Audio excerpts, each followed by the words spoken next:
All right, we have 54 people. We're going to go ahead and get started. 55. Good evening and welcome to the public meeting for the NASA Groundwater Corrective Measures Study and Statement of Basis for the Santa Susana Field Laboratory, SSFL cleanup. I am Dr. Jamie Slaughter, the Public Participation Manager for SSFL at DTSC, and I will be facilitating tonight's meeting. Before we begin, a few quick ground rules. This meeting is being recorded. Please be respectful and courteous to all participants. During the public comment period, please keep your remarks clear, concise, and within the 2-minute time limit. There will be an opportunity to provide verbal comments for the record with a court reporter present. We appreciate your participation and are committed to making this a productive and inclusive meeting. DTSC's mission is to protect California's people, communities, and environment from toxic substances, to enhance economic vitality by restoring contaminated land, and to compel manufacturers to make safer consumer products. DTSC respectfully acknowledges that we conduct our work on the unceded indigenous lands of over 200 distinct Native tribes within the state of California. DTSC recognizes all California Native American tribes, regardless of federal recognition. We honor the indigenous communities who have stewarded this land for generations, and we recognize their enduring relationship with the land, waters, plants, and animals that are integral to their culture and heritage.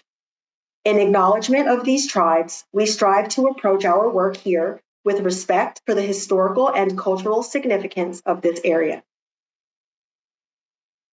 Here is a brief overview of tonight's meeting. We will begin with opening remarks from DTSC's Deputy Director for Site Mitigation and Restoration, Than Berg, followed by a presentation from DTSC summarizing NASA's Groundwater Corrective Measures Study and DTSC's Statement of Basis for the proposed Phase 1 groundwater remedy. Following the presentation, we will open the floor for public comments for the official record. We will also walk through how to ask clarifying questions and submit formal comments during the public comment period, which is open through June 10, 2025. Our goal tonight is to clarify the decision-making process and ensure that you have the tools and information needed to participate meaningfully. Again, a few reminders as we move forward. Please speak clearly and at an even pace. Comments during the public comment period are limited to 2 minutes. There will be a visible 2-minute timer on the screen, and you will hear a tone when your time is up. I will review additional ways to share your input at the end of the meeting. DTSC will not respond to comments tonight. Instead, all comments will be addressed in a formal response to comments document, which will be released with the final decision before cleanup. Now, I would like to introduce Than Berg, DTSC's Deputy Director for the Site Mitigation and Restoration Department. Than?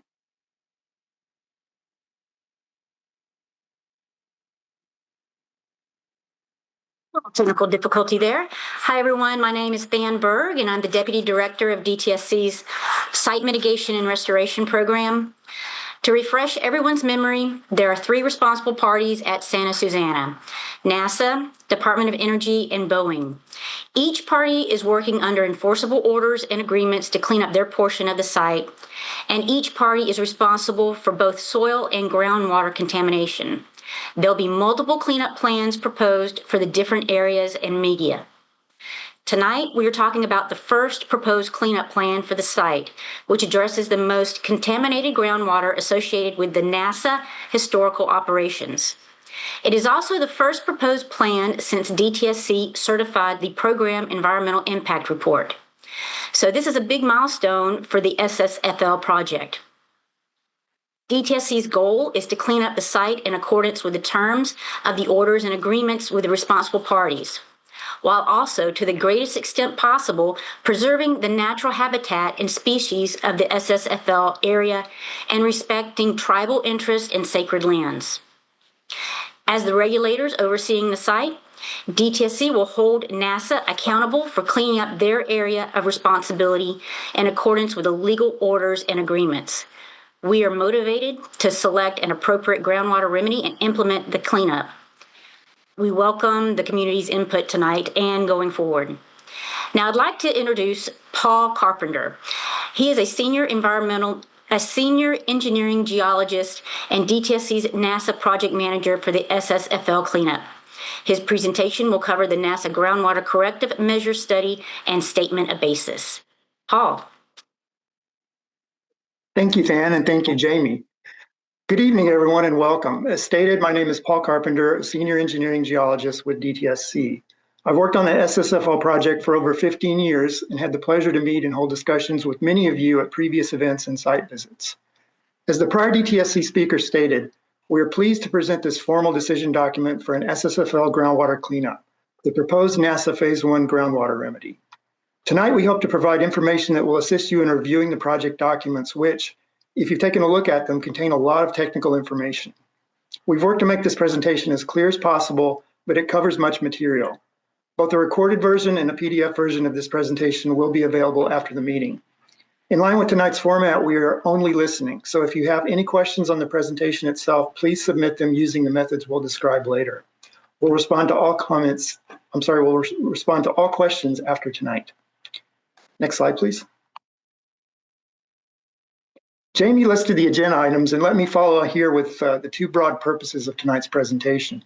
First, we want to support the public review process by providing information on the following: the NASA groundwater and bedrock contamination at SSFL, the regulatory process of the investigation and cleanup, and the proposed Phase 1 remedy as described in two documents, the NASA Draft Corrective Measures Study, or CMS, and the NASA Draft Statement of Basis. Second, we also will solicit public comments. We'll provide information on the public comment period, and we will take public comments tonight after the presentation. So with these goals in mind, let's begin the general information on the Santa Susana Field Lab, which is called SSFL. Next slide. SSFL is a 2,849 acre site located in the Simi Hills area of Ventura County, approximately 30 miles northwest of downtown Los Angeles. The site is shown here on the map. For scale, the bottom dimension on the map, corner to corner, is approximately 40 miles. The site is located just south of the city of Simi Valley, and the San Fernando Valley communities of Chatsworth and West Hills lie to the east. SSFL is a former aerospace and energy research facility where operational activities took place between the late 1940s and early 2000s, with peak activities in the 1950s and 1960s. The site is now inactive. The three responsible parties have removed the majority of buildings and infrastructure and are working to clean up the environmental contamination remaining at the site. Next slide. Now looking at the site itself, this outline map with a roughly 1 mile scale shown in the lower left shows the 8 SSFL administrative areas. The three responsible parties for cleanup are the Boeing Company, the U.S. Department of Energy, and the National Aeronautics and Space Administration. The areas outlined in red are owned by the federal government and administered by NASA. The smaller area shown is NASA Area 1 LOX, roughly 40 acres in size. The larger NASA area, shaped like a backwards L, is NASA Area 2, roughly 400 acres. We'll discuss both of these NASA areas tonight, but we'll focus mainly on the proposed Phase 1 sites in Area 2. Boeing owns all other SSFL property shown here, and the U.S. Department of Energy performed nuclear energy research on leased property in Area 4, west of the NASA Area 2. Next slide.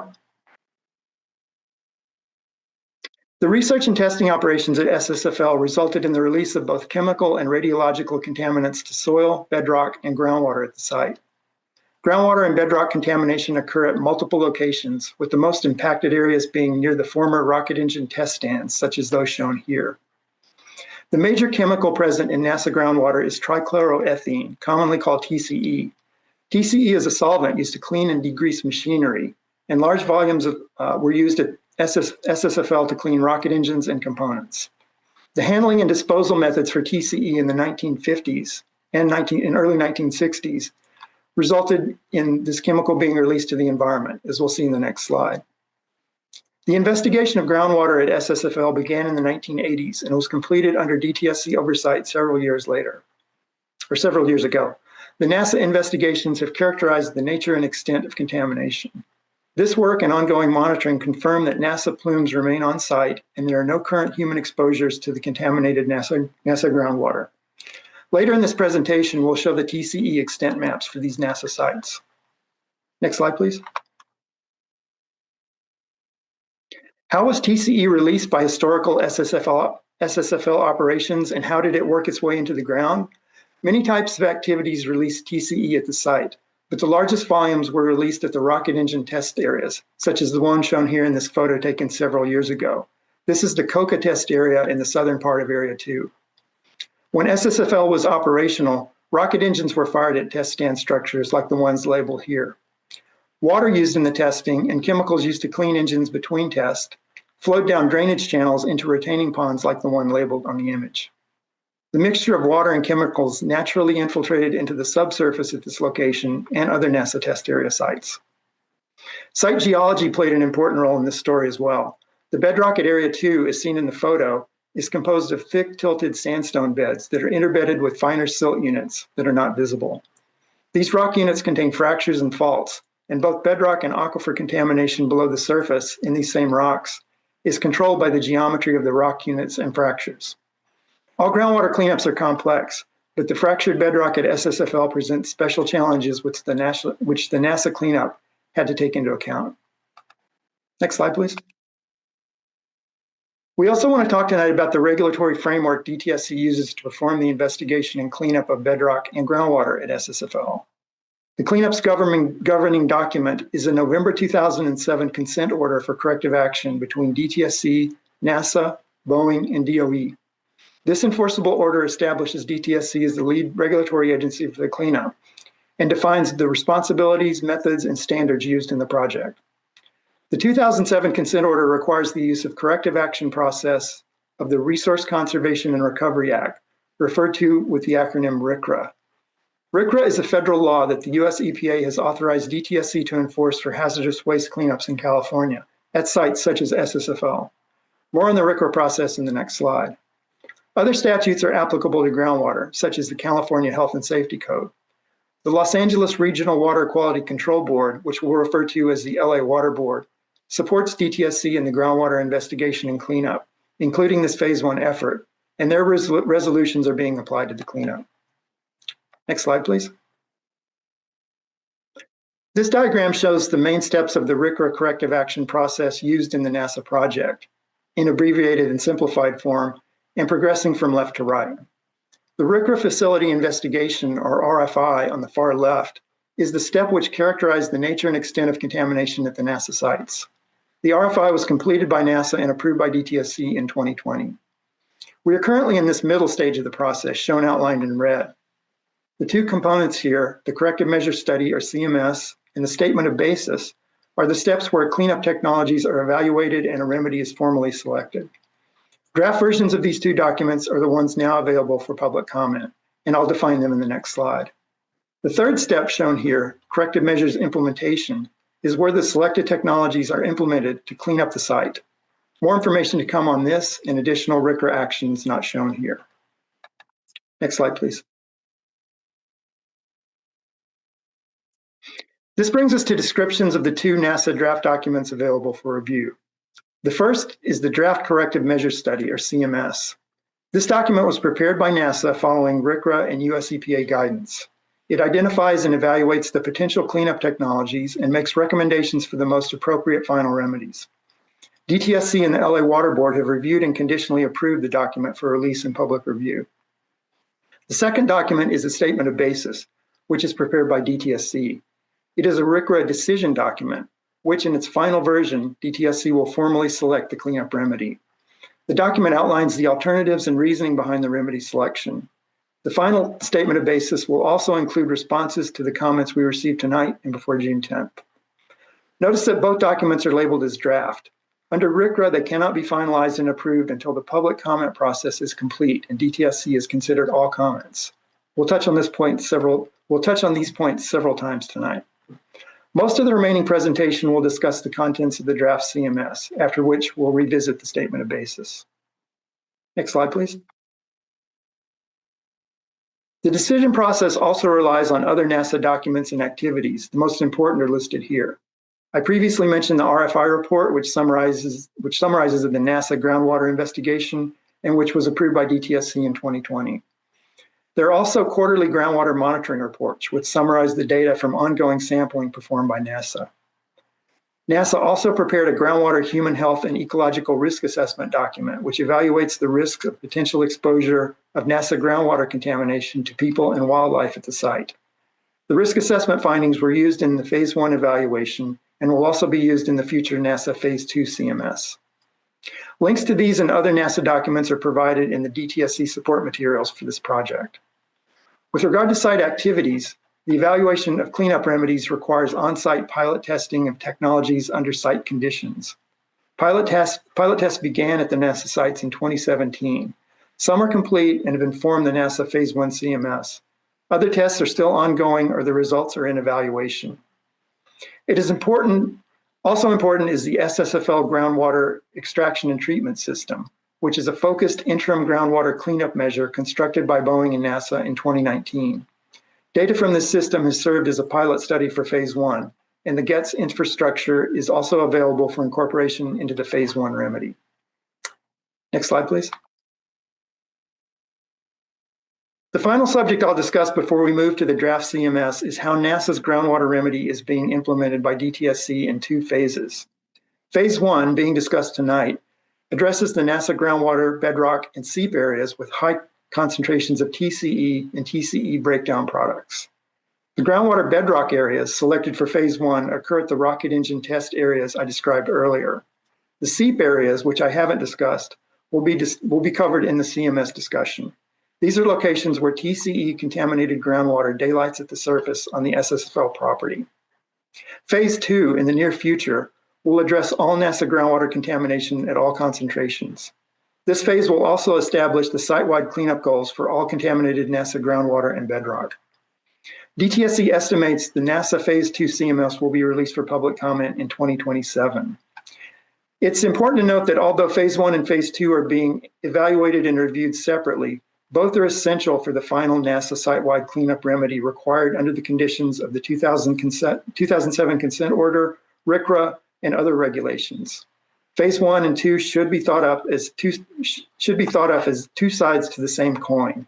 Both are required to complete the NASA cleanup at SSFL. Next slide, please.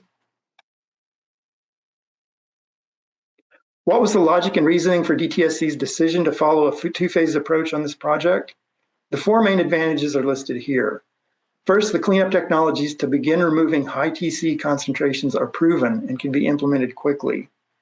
Second, the pilot study tests for technologies to clean up other NASA sites and chemicals are ongoing. Final data is needed to ensure the most effective cleanup methods are applied in Phase 2. Third, much Phase 1 infrastructure exists as the GET system, and this will be augmented for Phase 1 under the remedy. And finally, data obtained from Phase 1 when it's operational will be directly applied to the Phase 2 evaluation. One thing to emphasize, this 2-phase approach will not delay the cleanup. Under our schedule, the Phase 1 systems, one of which is shown in the photo at left, should be removing and treating contamination next year. This could not otherwise occur if NASA remedies were being implemented as a single project. Removing and controlling contaminant mass from the high concentration source areas sooner will shorten the timeline for the comprehensive site-wide cleanup. DTSC welcomes public comments on this phased approach tonight, as we do on all aspects of the project. So with this background, we'll now move into the discussion of the proposed NASA Phase 1 remedy and how it was selected. I'll hand the presentation over to my DTSC colleague, Tom Seckington, then return for some concluding remarks. Hi, good evening. My name is Tom Seckington. I'm a senior engineer and geologist with the Geology Services branch that provides support for the Santa Susana Field Lab project. I've been involved in the project for over 20 years and probably have met many of the people who are online now, right now, watching the webinar. Tonight I'll provide a brief overview of NASA's draft Phase 1 Groundwater Corrective Measures Study, specifically the selection of the Phase 1 target treatment areas, the technology evaluation and remedy selection process, and the proposed Phase 1 remedies. Next slide, please.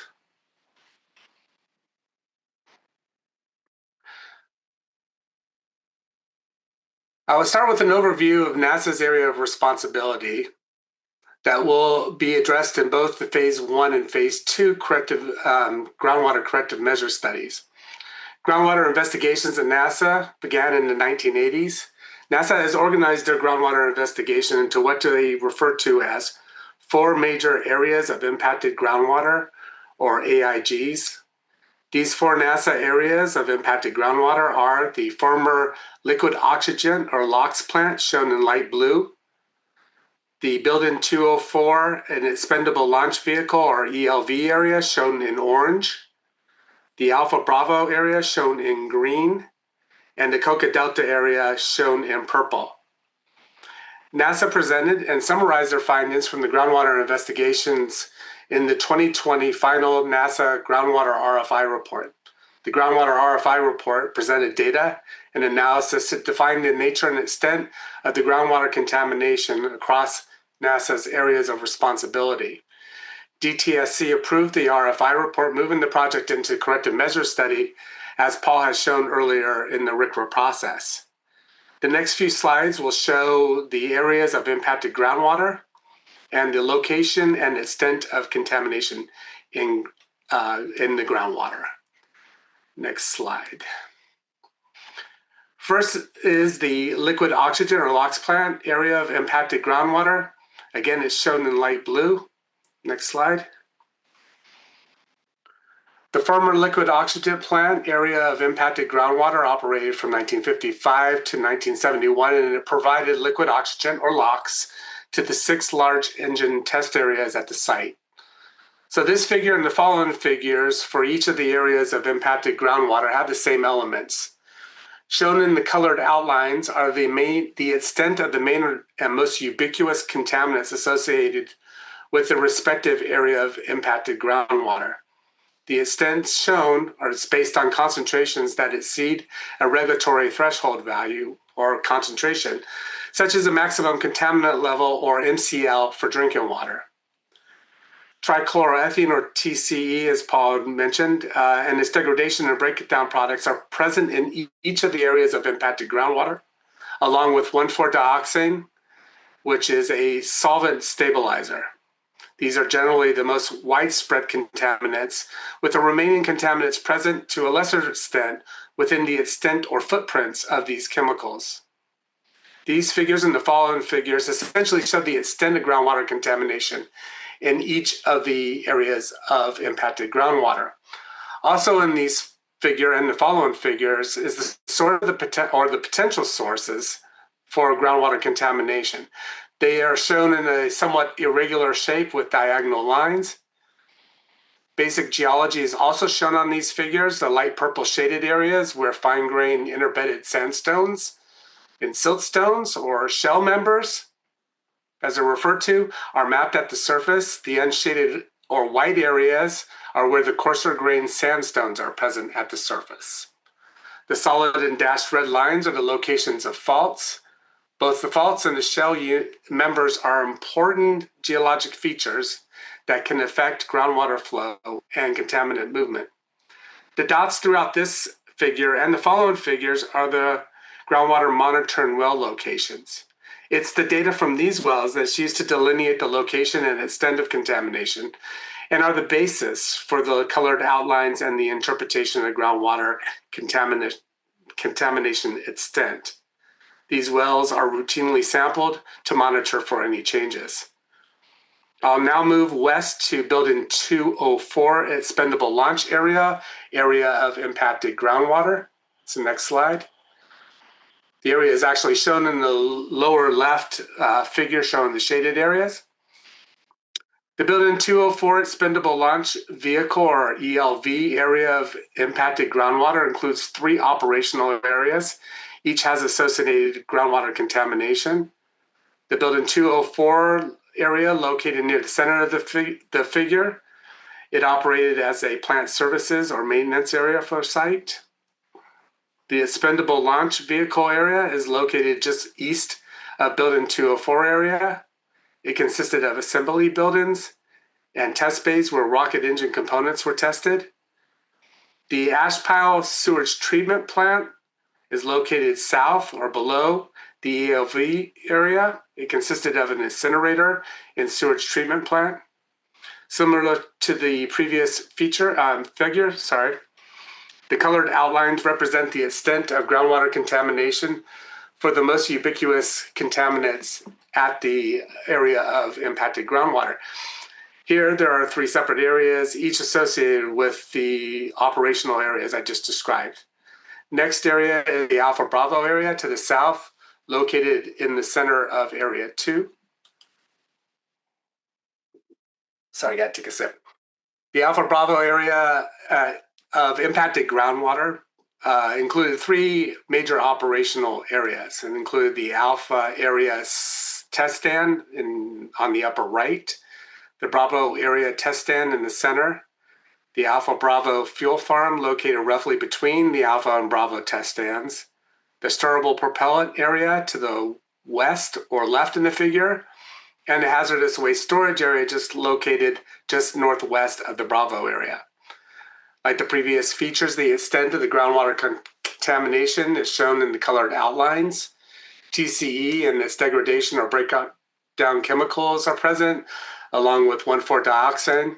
In addition, N-nitrosodimethyl-ethene, or MDMA, is also shown on this figure. Moving further south, the next area is the Coca Delta area. Next slide.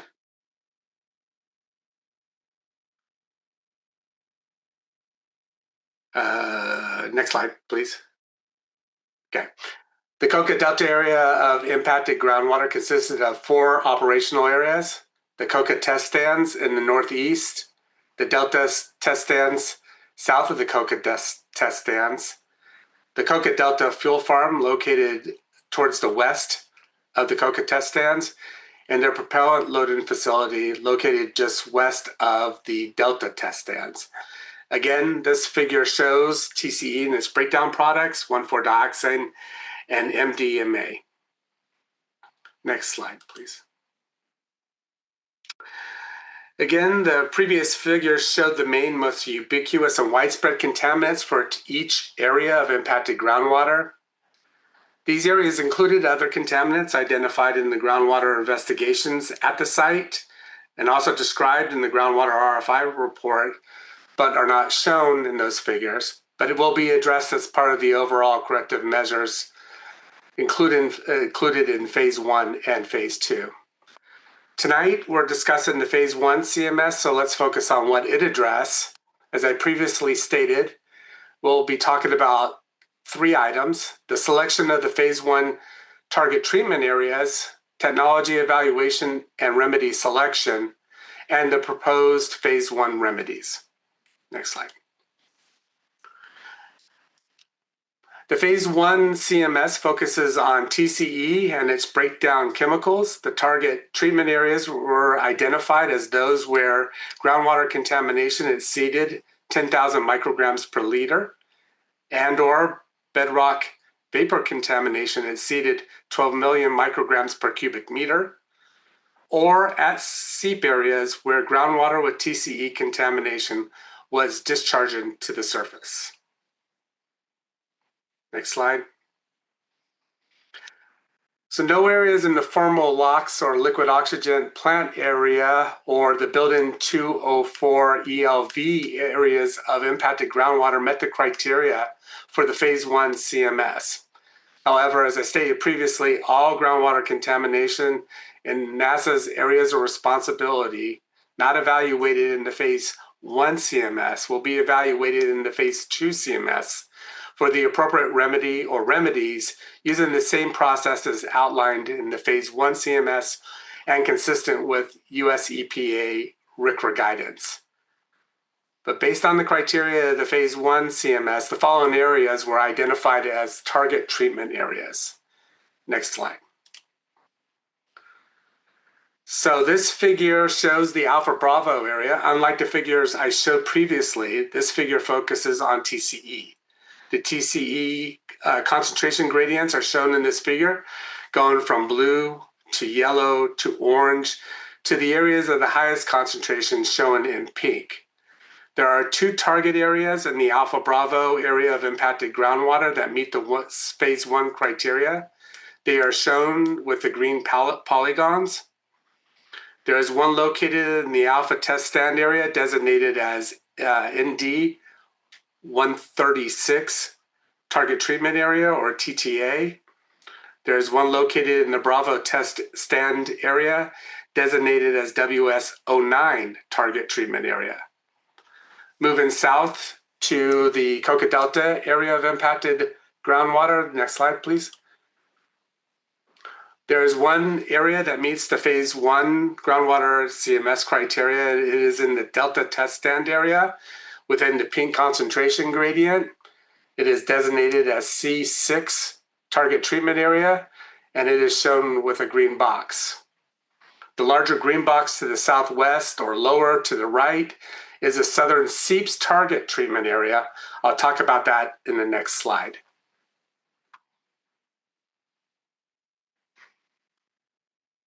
There are 2 seep areas that are part of NASA's responsibility. The northern seep area shown in the upper figure and the southern seep area shown in the lower figure.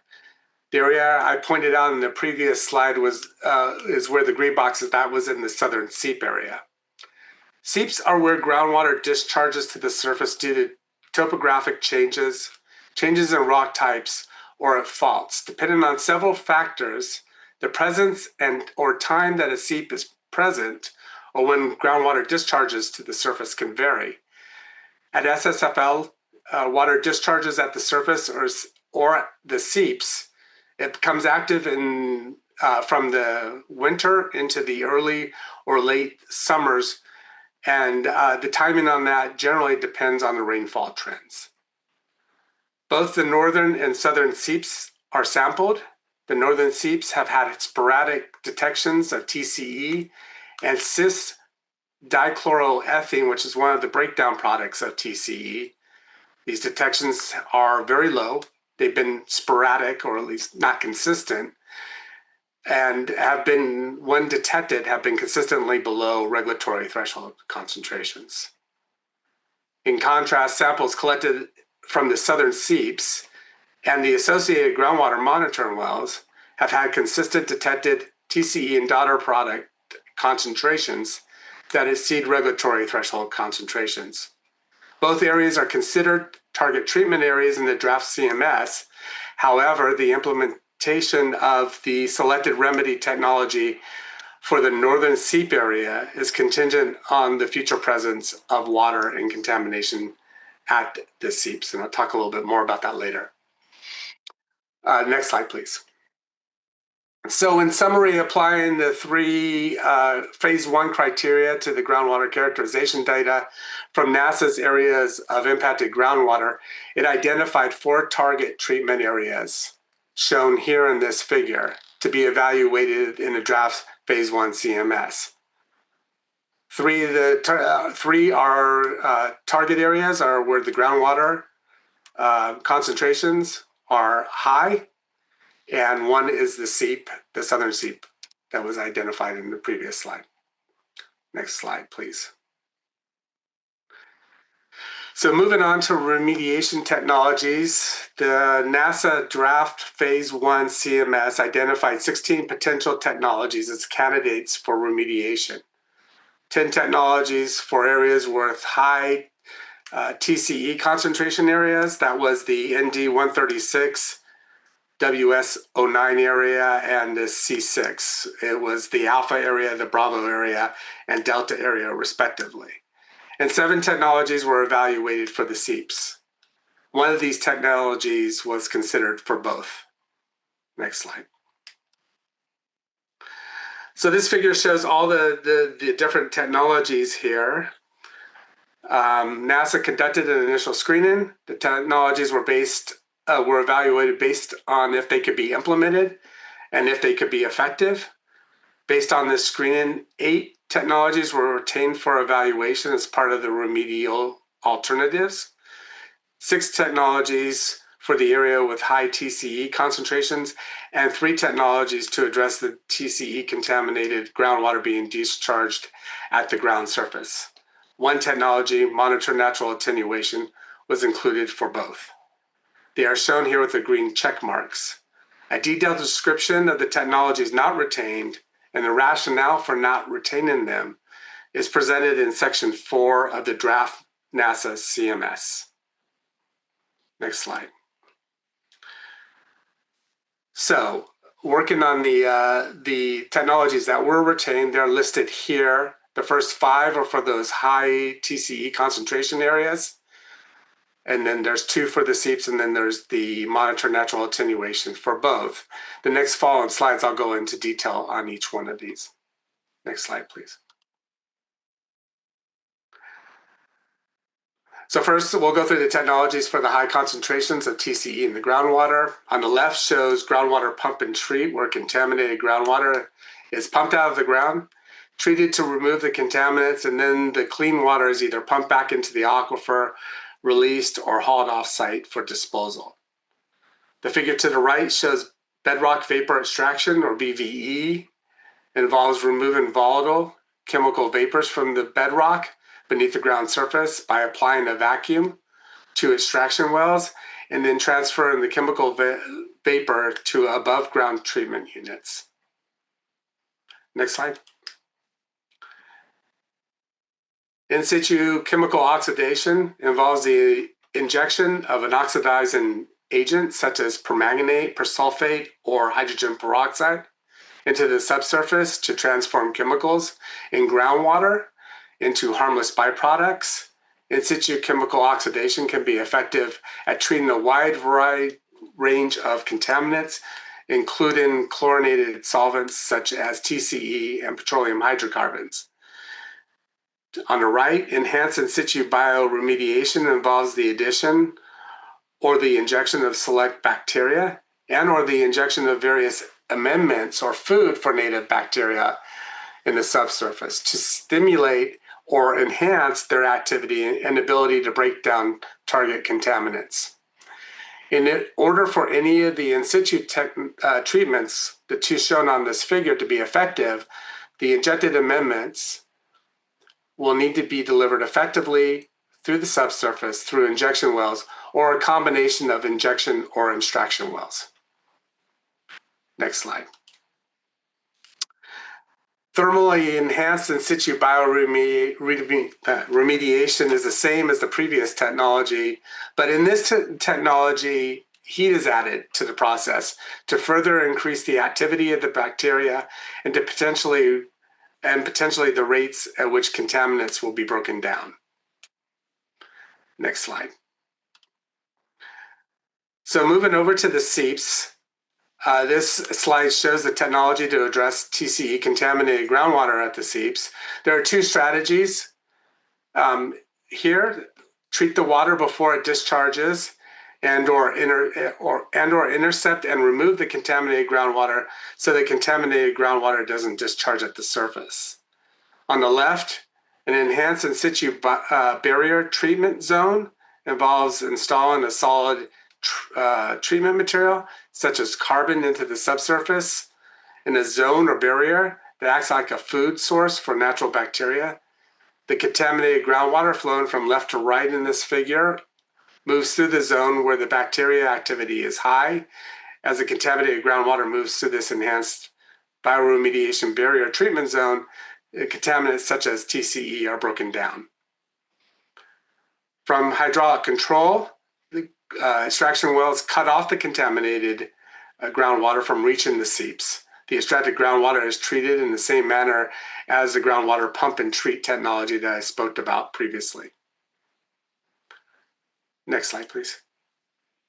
The last technology, which applies to both and to all the target treatment areas, is monitor natural attenuation, or M&A. It involves using natural processes to break down contaminants through a combination of biological, physical and chemical processes. When used as a cleanup remedy, the effectiveness of these processes are closely monitored to assure the reduction of contaminants. M&A occurs naturally at most sites, but certain specific conditions must exist for it to occur effectively. Regular monitoring of the subsurface conditions must be conducted to ensure M&A continues to work, and M&A must be conducted in conjunction with source removal, or if not possible, source containment and control. Next slide. So in the draft CMS, these technologies are assembled into different alternatives. The top alternatives, 1, 2A, 2B, 3, and 4, are for the 3 target treatment areas with the high TCE concentrations in groundwater. Those are the sites at Alpha, Bravo, and Delta. For the northern and southern seep areas, there are the alternatives SP1, SP2, and SP3. There's a lot of acronyms on this page, so I'm going to go through them really, really quickly. The M&A is monitor natural attenuation. EISB is enhanced in situ bioremediation. BVE is bedrock vapor extraction. And ISCO, or ISCO, is in situ chemical oxidation. Should note that you won't see the enhanced in situ bioremediation and in situ chemical oxidation together because the oxidizing agents in the in situ chemical oxidation process are harmful to bacteria that would be in the enhanced in situ bioremediation. Next slide, please. So how do you determine which of these alternatives is the right alternative? It's part of the RCRA corrective action process. Each alternative is evaluated semi-quantitatively, which allows for a relative comparison of these different criteria. I'll go through these criteria. The primary goal is to ensure that the chosen remedy protects human health and the environment from the risk associated with the contamination.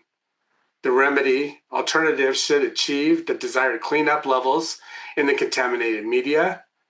The remedy alternative should address and control the sources of contamination to prevent future releases. The remedy alternative should effectively reduce the toxicity, mobility, and the volume of the contaminated media. The remedial alternative should be feasible to implement, should remain effective over a long term, even if there's potential changes in site conditions, should provide some level of protection and cleanup within a reasonable time frame. The cost of the remedy alternative should be considered in relation to its effectiveness and feasibility. The remedy should be acceptable to the state, and here highlighted is it should be acceptable to the local community. I want to note that this meeting in the public comment period is where this community acceptance criteria is evaluated and factored into the final statement of basis. Next slide. So each of these criteria is given a score from 1 to 5. The scores are added up for a relative comparison of each of the alternatives. The draft CMS provides more details and supports for these scores, but this comparison helps us evaluate the most appropriate alternative and remediation approaches. So there'll be a table in the CMS that looks similar to this table right here. The next figure, next slide please, shows a graphical representation of that same table, and these are included in the CMS. And more information on this scoring and the detail of these scoring is in section 7 of the draft CMS if you want to take a look at that. So these figure right here are the relative scorings for the 2 target areas in the Alpha Bravo area of impacted groundwater. ND 136, if you recall, is the Alpha area. WS09 is the Bravo area. Next slide. This figure shows the Coca Delta area of impacted. The C6 was over by the Delta Pond or the Delta Test Stand. Next slide.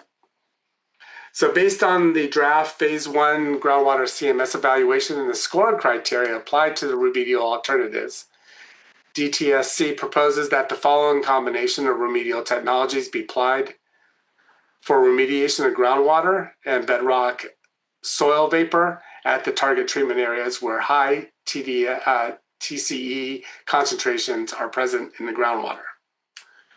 For target treatment areas C6, the Delta, and WS09 at Bravo, DTSC proposes implementing alternative 3, which includes groundwater pump and treat to address groundwater contamination. Once this technology has reached its effective limit, monitored natural attenuation will be implemented to address any remaining contamination. The active treatment technology for groundwater selected as part of Alternative 3 has been demonstrated to be the most effective method to achieve a primary cleanup goal of removing contaminant mass from the groundwater at these areas. Nearby existing infrastructure also supports this alternative.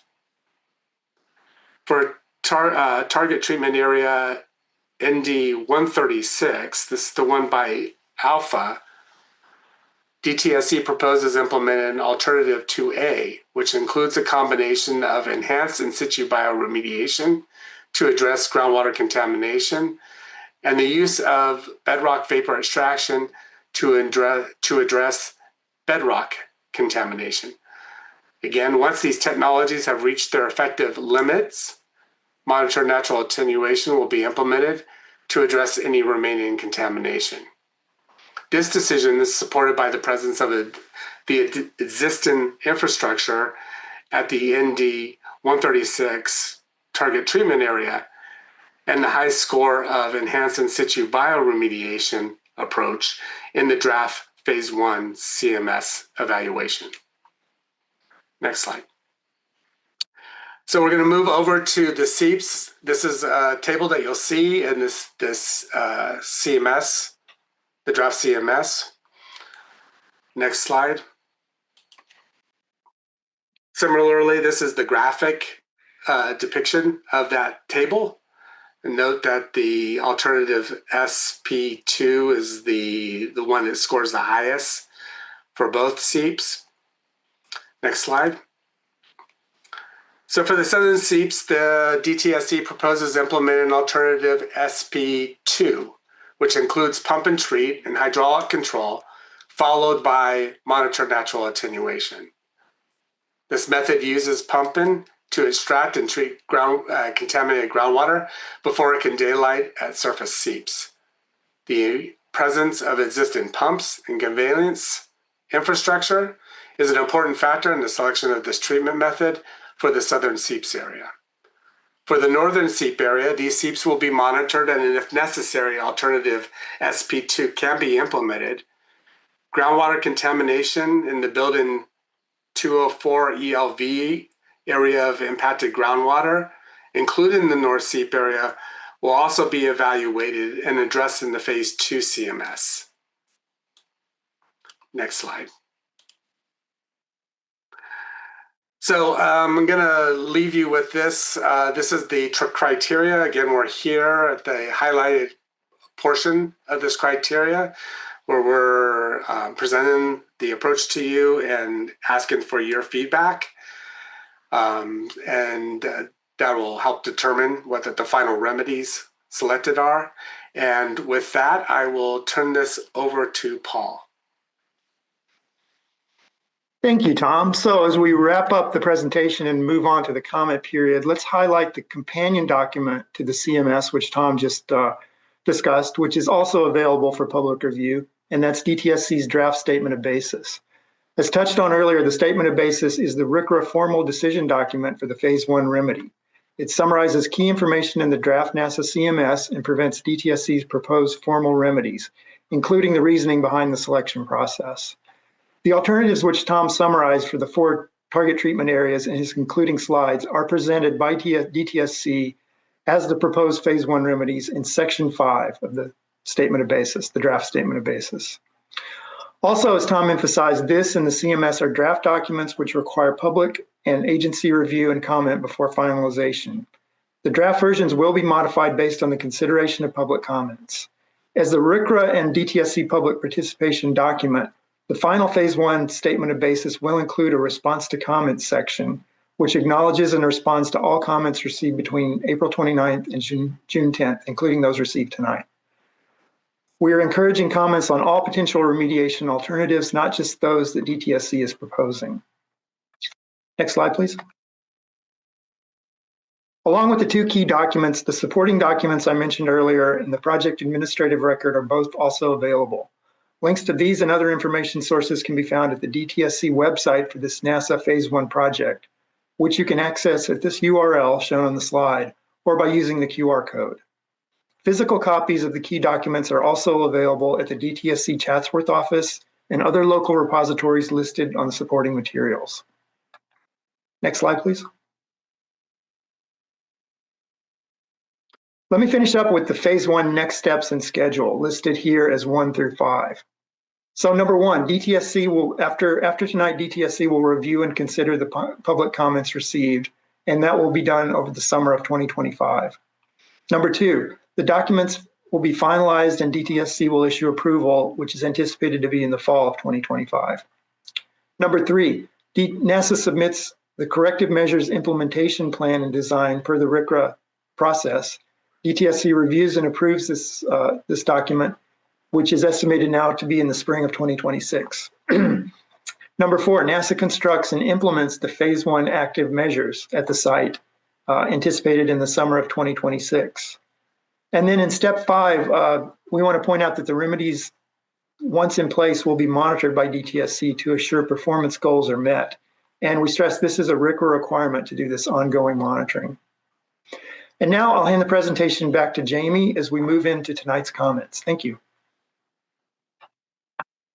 Thank you, Than, Paul, and Tom. Before we begin the public comment portion, please remember to be respectful and speak clearly and at an even pace. Comments are limited to 2 minutes. This meeting is being recorded and your verbal comments will be included in the official public record.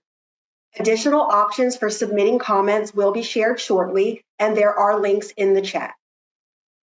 We want your voice to be heard in the way that works best for you.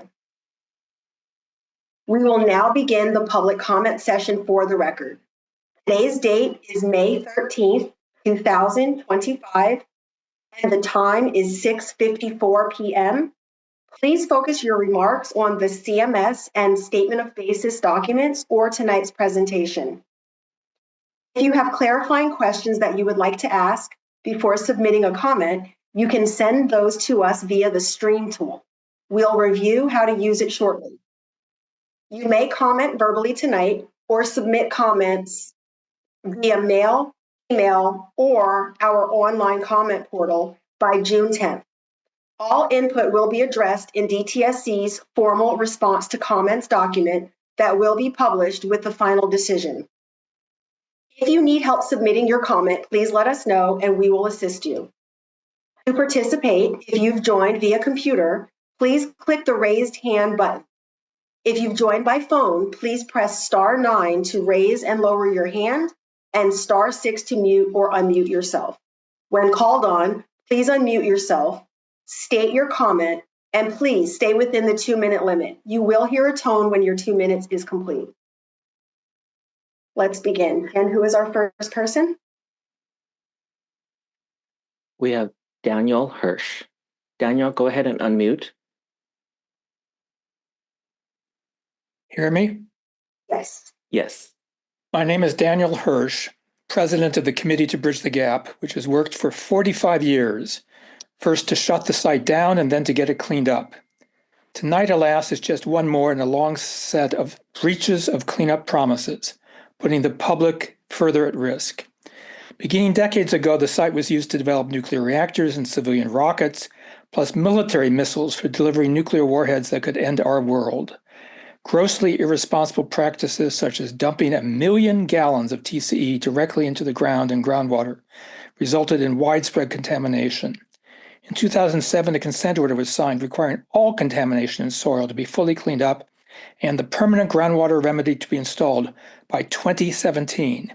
We're now in 2025, and none of those promises has been kept.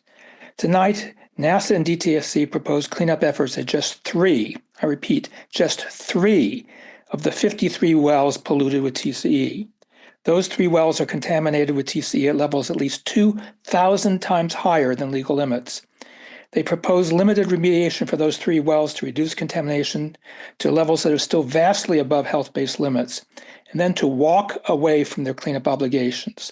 They call this monitored natural attenuation and say that in centuries, it will get down to legal limits on its own. In phase 2, sometime in the future, they say they will quote unquote consider other polluted wells, but it's clear their intention is to walk away from that contamination also. It is sad beyond measure that those responsible for creating the contamination have, despite signing legally binding cleanup agreements, failed to stand by their word. Their breaches of solemn promises threaten the health of hundreds of thousands of people who live nearby. Thank you, Dan Hirsch, for your comment. Ken, who is next? Next, we have Hakan Williams. Hakan, go ahead and unmute yourself. Hi, can you hear me? Yes.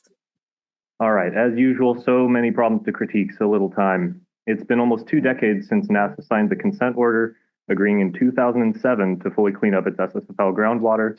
It's been almost 1 decade since the 2017 deadline when that groundwater cleanup was supposed to be fully installed and operational. And now it's 2025, and NASA is approaching us, or I thought NASA was approaching us. It's pretty weird for DTSC. I thought DTSC was regulating NASA, not delivering presentations for it. But NASA is approaching us with a proposal to leave most of the groundwater contaminated, implying that they'll come back to finish the cleanup in a few years. There's an old saying that I'm reminded of: you may be slow, but you're sure not good. NASA's proposed groundwater cleanup is limited to a small fraction of its contamination, only cleaning up 4 of the 70 pollutants NASA has detected at elevated concentrations in its groundwater, and only cleaning up 3 of the 53 wells where elevated chlorinated ethene concentrations are found. Of those wells, only 1 is planned to receive NASA's most effective treatment approach because it would cost more and be less convenient to install the tech at the other 2 wells. Those other 2 wells were planned to receive bedrock vapor extraction if you look at the original statement of basis, but now DTSC seems to be rescinding that, already backtracking on the cleanup proposed.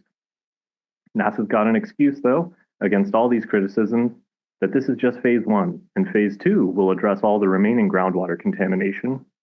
But the written record strongly suggests that NASA and DTSC are setting up what they've intended all along, which is to conduct little further meaningful cleanup, leave the groundwater polluted, and say it's being cleaned up via monitored natural attenuation, that wonderfully euphemistic phrase that amounts to do nothing. Thanks for your time. Do better, NASA. Do better, DTSC. Thank you, Hakan Williams, for your comment. And who do we have next? Yes, next we have Gabriela Aguayo. Gabriela, go ahead and unmute. Hi there. Can you all hear me? Yes. The cleanup of NASA is proposing for phase 1 is going to leave a lot of contamination behind. They say phase 1 is only looking at 4 pollutants out of the 70 and the 3 wells of 53, 53, excuse me. NASA is promising that the rest of the pollution will be addressed in phase 2, but NASA has promised a lot of things about this cleanup, and we are in the community have gotten used to NASA breaking its promises. So when I hear that NASA is planning a groundwater cleanup that's going to leave the groundwater still seriously polluted, but not to worry because NASA promises there'll be a phase 2 where they might possibly do more, I worry. NASA hasn't provided a clear justification as to why this apparently needs 2 phases. If the claim is that they're trying to expedite the cleanup, well, this doesn't make sense since the components of the groundwater cleanup were supposed to be in place by 2017. They've had plenty of time. And if the claim is that they're gathering data in phase 1 that will inform phase 2, that doesn't make much sense either. NASA has already gathered the data on the effectiveness of its cleanup approach, having conducted several pilot studies. NASA may make adjustments to the cleanup plan based on data gathered from its initial cleanup actions, but it's standard practice to do so within the context of a single cleanup plan, not this two-phase nonsense. None of the other responsible parties are following a two-phase approach, and NASA has provided no coherent explanation as to why two distinct cleanup phases are needed. NASA hasn't published any plans or definite cleanup goals to be achieved in phase 2. So I'm concerned that NASA claims about phase 2 are empty promises, and that given NASA's history of making excuses and breaking promises, this strange unexplained construct of separating the groundwater cleanup into two phases is likely a scheme to delay and obfuscate NASA's intention to leave huge amounts of pollution in the groundwater. Thank you, Gabriella, for your comment. And who do we have next? Next, we have Chris Rowe. Chris, go ahead and unmute. Yes, I want to say, first of all, that it's nice to see Paul Carpenter and Tom Seckington, because they are the only two remaining people from DTSC that have been around. I've been on this project since 2007, and I think it needs to be addressed in future meetings that they have investigated offsite. I was at, for example, we know that so many people believe these contaminants of concern are migrating away from the site. The farthest away that I have seen this groundwater contamination is across from Sage Ranch. And so it does not migrate into Simi Valley, which a lot of people believe. I've been at a water board hearing, or watched one on my computer, where people were talking about perchlorates, and Tom Seckington was at that meeting, and they determined that the perchlorates found in Simi Valley were not the same type of perchlorates used at Santa Susana. And I also know that Tom has extensively sampled in Woolsey and Box Canyons and Bell Canyon and the surrounding areas to make sure that we don't have seeps and springs that have these contaminants of concern. So it needs to be made very clear that these are on site. And yes, we have a history of contaminants getting into the LA River, but it needs to be made clear that under the water board's orders, that a lot of remediation has been done by all three responsible parties, so that the number of exceedances has lessened to a considerable degree. Thank you for your time. Thank you, Chris Rowe, for your comment. And who is next? Next, we have Melissa Bumstead. Melissa, go ahead and unmute. Hi, can you hear me? Yes. Thank you. Great, thank you.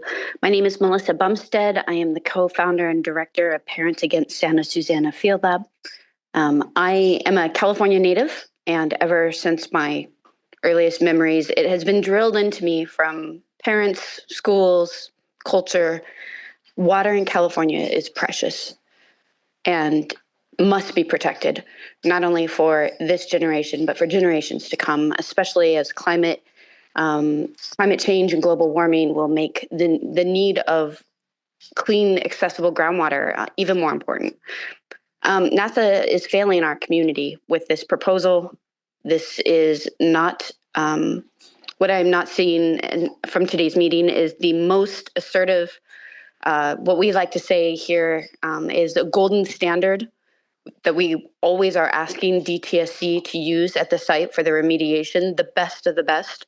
That's not what I'm seeing after today's presentation. I'm deeply disappointed, and again, concerned that this is not going to prepare the groundwater for future generations should they have an emergency need of it, which again, in all likelihood, it's very possible need the future generations may have. Natural attenuation is a joke. It is insulting to residents and to people who are invested in this, in the site's cleanup. That should not even have been mentioned as any proposal on any part of this. The pump and treat, we know, is the most aggressive form of cleaning up this groundwater. And from DTSC's past presentations, talks of other methods could take centuries to completely clean up the groundwater. We want to see the gold standard applied here to every site, not just to these 3 locations, but throughout NASA's groundwater responsibilities to completely clean up the groundwater, to do it in the most timely manner before I die. Thank you. Thank you, Melissa Bumstead, for your comment. Jen, who do we have next? Thank you. Up next is Cameron Kuda. Cameron, go ahead and unmute. Hello. Hi, I agree with a lot of the previous commenters. Basically, I'm concerned that DTSC is planning to help NASA abandon the cleanup requirements that were set forth in the 2007 consent order and backslide to weaker cleanup requirements and then allow NASA to not even meet those cleanup goals for centuries.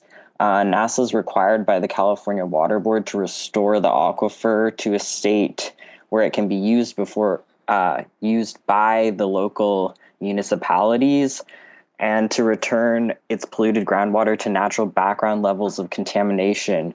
And DTSC's statement of basis admits that phase 2 will include an attempt to break out of this requirement by convincing the water board that the full cleanup of SSFL groundwater is not feasible.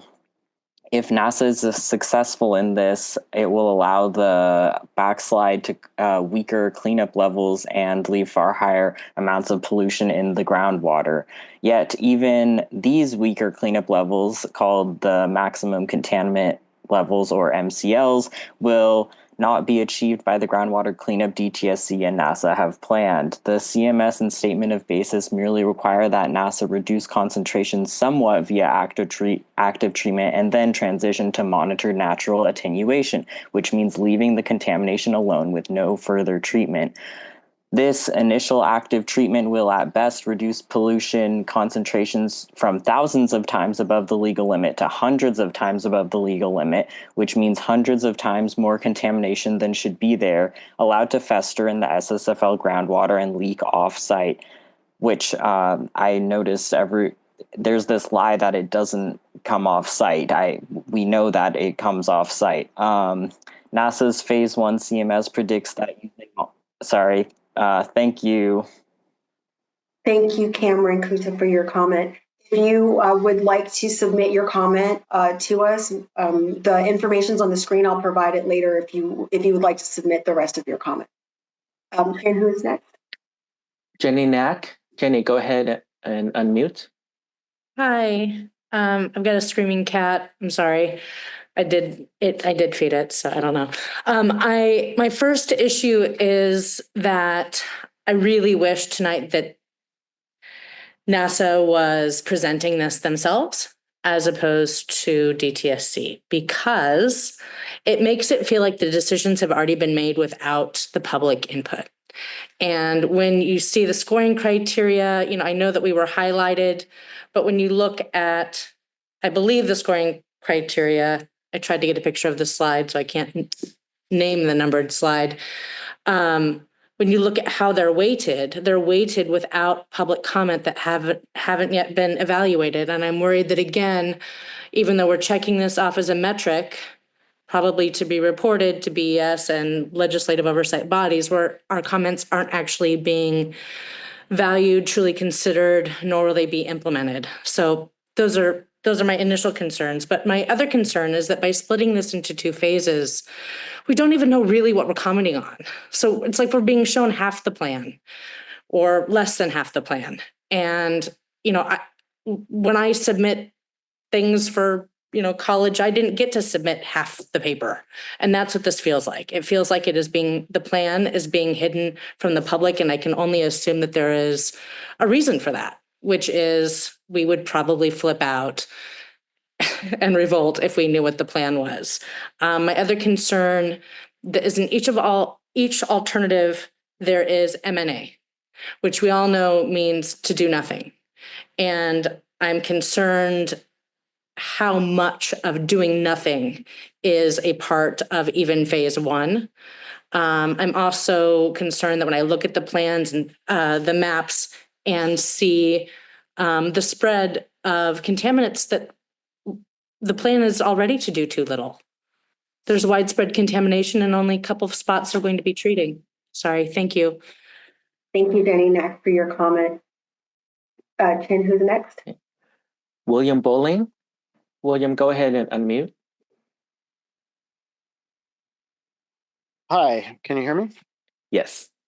Oh yeah, I just wanted to comment on the LOX plant, and I think that it's more dangerous than they're letting it off to be. There was something called the NASA Clean LOX Standard, where they would clean all the pipes in any LOX area with trichloroethylene. So there's a big plume underneath there, and so I want that area to be looked at in phase 1. And also in phase 2, and this is a drainage to outfall 9 that goes into the Arroyo Simi, right through the Brandeis property. So this is an area that needs to be looked at heavily, and that's my comment. Thank you, Bill. William Bowling, for your comment. Chin, who's next? The last raised hand is Audrey Ford. Audrey, go ahead and unmute. Hi there. So I just wanted to first say that my hand has been lowered 3 times now. Not sure why that's happening, but I don't think that's fair or acceptable. So anyway, my comment is that NASA's Phase 1 CMS predicts that using MNA will take between 140 and 275 years before contamination levels will reach the legal limit. This is not a reasonable time frame, and the community should not accept a groundwater cleanup with such little active treatment, and instead let the pollution remain in groundwater for centuries to come. NASA's proposed Phase 1 groundwater cleanup is severely inadequate, planning to address only a small fraction of all its groundwater contamination. NASA's claim that the remaining contamination not cleaned up in Phase 1 might be taken care of in Phase 2, but this whole 2-phase structure appears to be a farce designed to mislead the public and let NASA walk away from its cleanup obligations. In the CMS, NASA never commits to actually cleaning up the rest of its contamination in Phase 2, saying only that it will, quote, address, assess, or evaluate the contamination. NASA hasn't even defined what final levels it plans to clean the groundwater to, if indeed it does plan to conduct additional cleanup in Phase 2, which doesn't appear likely to happen. NASA's original draft CMS was not split into 2 phases. In this original CMS, the plan was to only do active treatment for a few contaminants at 3 wells and then use MNA for the rest of the contaminants at the other 50 wells. The current plan is almost identical to that original draft, except now NASA has the rhetorical device of a Phase 2 that can be used to deflect criticisms with a vague promise about the future. The original plan was to ignore most of the contaminated groundwater under the euphemism of MNA, and there are many indications that this is still the plan. The written comments sent back and forth between DTSC and NASA include numerous instances where their internal discussion further suggests that they are planning for Phase 2 to mostly consist of MNA. Given the history of broken promises at this site, the public has no reason to believe that DTSC and NASA's empty promises. Thank you.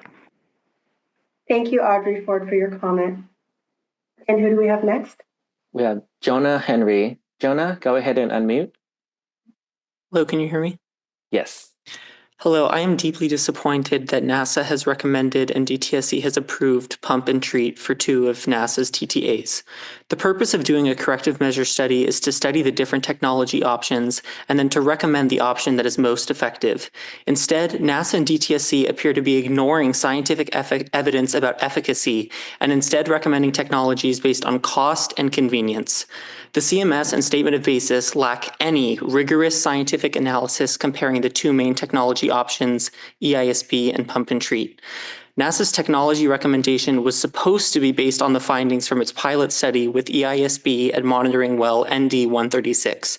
That study achieved aggregate VOC concentration reductions of 30% in less than 18 months, and it achieved TCE concentration reductions of 90% or higher at 2/3 of the monitoring ports from which NASA was collecting samples. These are remarkable results, which prove that EISB is clearly the more effective potential cleanup technology, and therefore that EISB rather than pump and treat should be used as the technology for all 3 of the Phase 1 TTAs. Yet NASA and DTSC have deliberately excluded the EISB pilot results from their decision-making process. DTSC is recommending EISB for only one TTA, ND136, and is recommending a less effective technology, pump and treat, for the other two TTAs, WS09 and C6.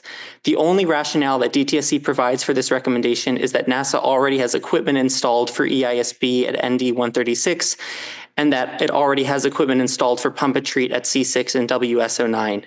DTSC asserts in its statement of basis that there is no significant benefit of EISB compared to pump and treat, but there is no evidence to support this assertion. In fact, the evidence shows the opposite. If EISB is not more effective, NASA and DTSC must explain in detail why they believe that is the case.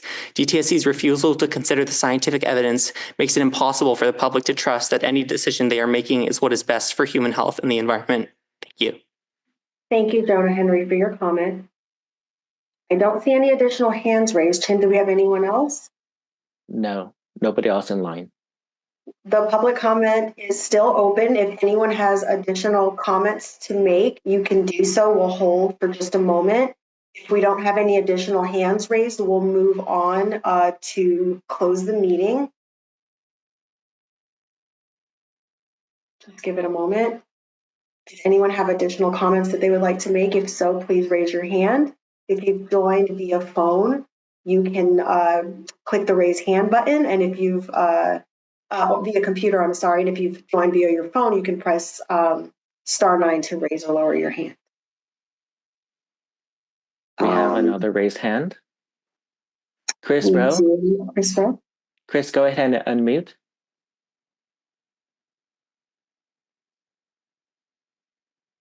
Yes, I thank you for allowing me to speak again. I really think it is important to do the pumping and treating. I've been involved, as I said, with this since 2006, 2007 with DTSC and the RPs. And I really think that there should be more pump and treat, less dig and haul. We have to, it's about balance. As Jamie and others introduced earlier on, we have to consider all the factors of the site, the indigenous issues, the wildlife, the native plants and everything else. But there should be more pump and treat, in my opinion, locations on the site.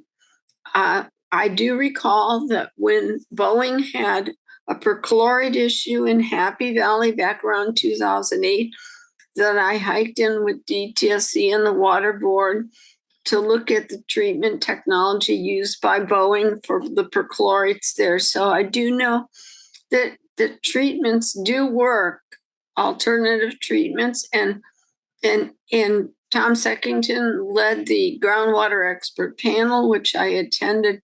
There's been more than one. And so I know that DTSC is making a very strong effort to get this site cleanup. And we also have to make it very clear that a lot of the people that are on this call have litigated this project, which is what, in my opinion, has delayed the cleanup, was the litigation and continuing ongoing litigation by these parties like Community to Bridge the Gap and others. And so thank you for your time. Thank you. And who is next? We have Melissa Bumstead. Melissa, go ahead and unmute. Hi, thank you. I appreciate this opportunity to speak a second time. It's been a very long day and a very long week. I would like my comment previously to be modified. I misspoke and said that the pump and treat was the golden standard that I was looking for. And of course, I meant the EISB treatment plan, the system, and not the golden. The golden standard is not pump and treat. Again, please forgive me. I'm very, very tired today. But as a gold standard to be used, not only for the Santa Susana Field Lab, but as a model going forward for the rest of California and the rest of the nation. We want to see the most productive, most efficient I'm sorry, efficient in my term is very different, I believe, than what NASA believes to be efficient. Way to remove all the contamination from the site. And I think after all these years, NASA owes it to us, to our community. I don't believe that cost should really play any high role in deciding which treatment plan to use. Thank you. All right, I'm going to go take a nap. Good night, everyone. Thank you, Melissa Bumstead. And who do we have next? We have Hakan Williams. Hakan, go ahead and unmute. Hi there. So last year, DTSC hosted some meetings it called Groundwater U to prepare the public to understand forthcoming groundwater cleanup plans like the one we're looking at tonight, NASA's Phase 1 CMS. In those Groundwater U sessions, we learned that the site groundwater model used by all the responsible parties, including NASA, was created by the so-called Groundwater Advisory Panel, a small group of groundwater experts who have long been paid by Boeing, one of the responsible parties. Astonishingly, we heard the Groundwater Advisory Panel refer to the SSFL as a magic mountain, quote unquote, because their site model claims that somehow, magically, in contrast with what would be expected at any other site, the SSFL groundwater apparently recirculates endlessly on site, never following gravity to migrate downhill into the surrounding communities. This site model is contradicted not only by common sense, but by the multiple lines of evidence that show that contaminated groundwater is indeed migrating away from the SSFL, showing up in NASA's offsite wells, showing up at the nearby Brandeis-Bardeen camp, showing up probably, yes, even in the perchlorate readings found in the municipal water supply for Simi Valley. But you can see why the SSFL polluters would be attracted to this magic mountain theory. If NASA's contaminated groundwater never flows off-site, why then there's no problem with just leaving it in the ground for a few centuries. It's long past time for NASA, DTSC, and the other responsible parties to admit that their magic mountain theory is wrong, that contaminated groundwater does indeed migrate off-site, and that leaving shocking levels of contamination in the SSFL groundwater in perpetuity is unacceptable. I also just want to note that there were a number of factual errors and false statements in DTSC's presentation tonight, claiming, for instance, that there were a limited amount of wells that showed TCE above relevant levels. Yeah, I don't know what to see, DTSC. You're leaving me speechless again. Thank you, Hakan Williams, for your comment. And who do we have next? Jenny Knack. Jenny, go ahead and unmute. Thanks for the extra time. I think one of the premises of this plan that is really problematic is that we have time to let the contaminants naturally attenuate. I think there's an assumption that the groundwater isn't going to be needed. But if we look at the state of affairs around us, I think we all know that with climate change and the cumulative effects of climate change, we're going to need all the clean water we can get. And we are going to have no choice but to tap further into the groundwater. We're already using well water in Simi Valley that the EPA states could be contaminated by SSFL groundwater. They're blending it. What happens when there isn't enough to blend out the contaminants? I don't think that any of us, if asked what we really think, none of us think we have 400, 500 years to do this cleanup. By that time, we have no idea what the pressures on our natural resources are going to be. And we're being as foolish as we could ever hope to be by not being aggressive and cleaning it up as fast as we can. We've waited so long. And it's almost been 20 years since they agreed to do it. DTSC, I wish that you would be a more aggressive regulator. Thank you. Thank you, Jenny Knack, for your comment. I don't see any other hands raised. Chin, do we have any other hands raised? Yes, we do have one. Jonah Henry. Jonah, go ahead and unmute. Hello, thanks for allowing me to speak again. This comment is going to be shorter than my previous comment, but I'd just like to elaborate on something that a previous speaker said about wells that have detected TCE above relevant levels. So NASA said in its CMS very clearly, DTSC repeated in its statement of basis very clearly, that a phase 1 monitoring well or a phase 1 target treatment area is a well that has detected TCE above 10,000 micrograms per liter. But there are several monitoring wells scattered throughout NASA's areas of responsibility that have detected TCE above 10,000 micrograms per liter that are not included in phase 1. These wells include but are not limited to ND164, ND165-1, ND166, ND169, PZ154, and ND112 at the former LOX plant, which William Bowling was talking about. And there is no explanation either in the CMS, in the statement of basis, or in tonight's presentation as to why those wells were not included in phase 1. If they were, recent detections, it's not like DTSC is saying, oh, well, oopsies, we thought these wells were not going to be included in phase 1, but now we have to respond and include them in phase 1. There's just no explanation. DTSC is totally silent on these wells. It's just crickets. So I know the format of this presentation is that DTSC isn't allowed to respond to questions from the community, but I think the community is owed some kind of explanation between now and when the public comments are due on the phase 1 CMS, whether that's in the form of a memo or something on the DTSC website, but it's just impossible to be able to respond to this current document, the phase 1 CMS draft, when we don't know what's going to happen to all of these other wells that I've listed, especially given all the evidence, as other speakers have mentioned, that it seems likely that NASA is poised to recommend and DTSC is poised to approve a phase 2 CMS that will consist mostly of monitored natural attenuation. So yeah, we demand answers for those wells. Thank you. Thank you, Jonah Henry, for your comment. And do we have any other raised hands? No, not at the moment. Okay. Since there are no more comments, we will end this public comment session. And the time is now 7:28 p.m. To review the documents in more detail, please visit our DTSC webpage for the NASA Groundwater CMS and Statement of Basis. There you will find background information, timelines, links to the SSFL document library and the EnviroStore database, as well as how to access the online public comment portal. Printed copies are available at the repositories listed on the screen and by appointment at our Chatsworth office.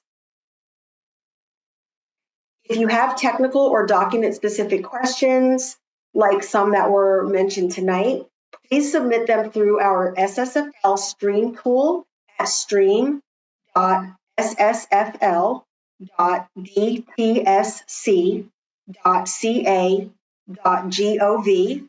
DTSC will respond in writing to these questions. These responses are intended to help clarify any details that you require so that you can submit informed public comments throughout the public comment period. Please note that questions submitted via stream will be answered by DTSC, but will not be part of the public comment record. When you are ready to submit your public comments for the record, public comments can be submitted now through June 10th in any of the following ways. In addition to tonight's verbal comments, you may email us at DTSC_SSFL public comments at dtsc.ca.gov. You can mail any comments to Paul Carpenter, DTSC NASA Project Manager. Attention, SSFL, NASA Groundwater CMS, Phase 1 Input, 8800 Cal Center Drive, Sacramento, California, 95826. All mail must be postmarked by June 10th, 2025. You may also use our online comment portal accessible via the QR code on your screen. It's also on the web page that we mentioned earlier. For efficiency, we highly recommend that you please use the online form, which also allows you to upload attachments or supporting documents. DTSC will review all timely comments and publish a response to comments document along with the final remedy. Any revisions to the CMS will be reflected in that document, and a work notice will be shared before cleanup begins. I want to thank everyone for attending tonight's meeting, for your comments, and for your continued interest in the SSFL cleanup. Your feedback plays a vital role in shaping a remedy that protects both the public health and the environment. If you need help accessing documents, submitting comments, or have any accessibility needs, please do not hesitate to reach out. We're here to help. Thank you all, and good night.